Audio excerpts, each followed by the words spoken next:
So I read Absolute Flash, mostly because the DC and Sonic crossover isn't up even on like digital websites right now. And so right now in the middle of the week I have no way of reading it. But anyway, let's talk about Butch Wally West. He is not Butch. I wish he was a Butch.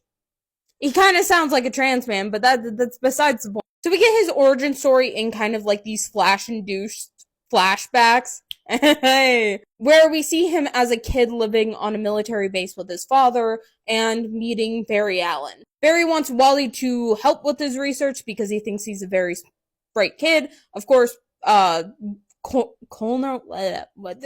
Wally's dad doesn't agree.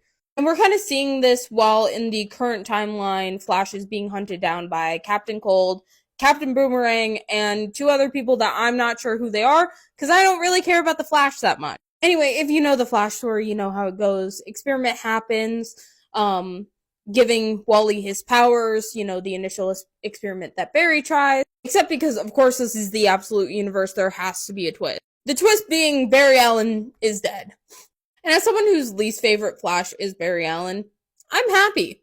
And then we cut back to the present. We see that Wally has been kind of the established Flash for a hot second now, which I find very interesting because I assume we're going back to a lot of this, but it's kind of interesting to see, I do find this premise interesting. I'm not sure if I'm going to keep up with it for reviews on here. It might be exclusively a Last Week in Comics on my YouTube channel, sort of review I do. But, I definitely do see how this might be used in the future as, a basis for if you want to adapt Wally before Barry.